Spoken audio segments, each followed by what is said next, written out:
मैं तो ये मानता हूं कि सर अगर ये प्रयोग सफल हुआ, अगर सांप ने रास्ता देख लिया, तो कल को उन पर भी गाज गिरेगी जो आज न्यूट्रलिटी और इक्विडिस्टेंट के नाम पर न जाने क्या क्या सोच रहे हैं सर।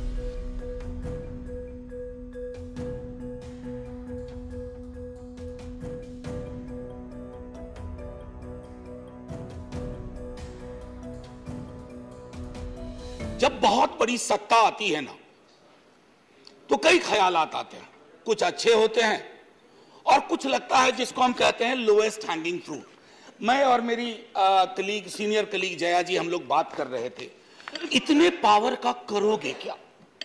कम है क्या? इतने राज्यों में सरकार है, केंद्र में सरकार है, 303 का बहुमत है। लेकिन एक मंत्री महोदया डाइवर्सिटी बोलते बोलते बोल गई कि इंडिया इज कॉम्प्लिकेटेड। सर, बचपन से लेके आज तक इंडिया कॉम्प्लिकेटेड नहीं लगा कभी। ये रिकॉर्ड में है पार्लियामेंट के, इसलिए मेरी चिंता है।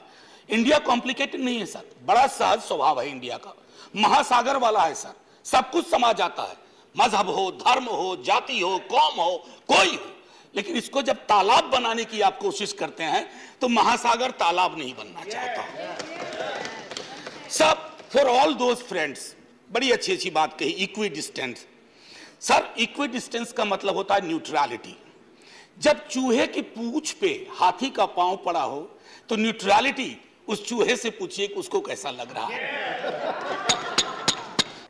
सर, प्रतिगामी मैंने क्यों कहा? दुनिया देख रही है कि हम कितना प्रोग्रेसिव लेजिस्लेशन ला रहे हैं। सर, ये मुझे जो चिंता इसमें ये हो रही है कि माननीय सर्वोच्च न्यायालय ने एक निर्णय दिया। सर, कुछ सोच के दिया होगा ना। आप अक्सर कहते हैं कि नेहरू नहीं चाहते थे। अरे, नेहरू 56 में नहीं चाहते थे, 67 वर्ष बीत गए हैं, हकीकत नहीं बदलती क्या? नेहरू के टाइम में हम सार्वजनिक क्षेत्रों में कितना ध्यान देते थे और आज हम बेचने पे ध्यान दे रहे हैं। ये फर्क आया है ना सर। चूंकि ये फर्क आया है तो हर हकीकत में फर्क होता है। 56 की दिल्ली और आज की दिल्ली वही नहीं है सर। सर, मैं तो अरविंद केजरीवाल जी का बिल ही नहीं मानता हूं, दिल्ली गवर्नमेंट का बिल ही नहीं मानता हूं। मैं तो ये मानता हूं कि सर अगर ये प्रयोग सफल हुआ, अगर सांप ने रास्ता देख लिया, तो कल को उन पर भी गाज गिरेगी जो आज न्यूट्रलिटी और इक्विडिस्टेंट के नाम पर न जाने क्या क्या सोच रहे हैं सर। सेपरेशन ऑफ पावर को लेकर के मेरे कई कलीग कह चुके हैं, मैं कुछ नहीं कहना चाहता, बस ये 3 चीज कहूंगा सर। अगर ब्यूरोक्रेट्स मिनिस्टर को उत्तरदायी नहीं है सर, ये अराजकता को जन्म नहीं देगी क्या? मैं दिल्ली की जनता, अगर मैं दिल्ली सरकार हूं, मैं दिल्ली की जनता के लिए उत्तरदायी हूं। जैसे राघव कह रहे थे, अगर कोई विसंगति कहीं आती है, एलजी साहब के पास जाऊं सर, वो चुनाव जीते। हालांकि मैं जानता हूं कि इस देश में गवर्नर्स और लेफ्टिनेंट गवर्नर्स की भूमिका में विस्तार हो गया, अब तो वो राज्यों के नाम बदल दे रहे हैं। सर, आपकी मुस्कुराहट इंगित कर रही है कुछ।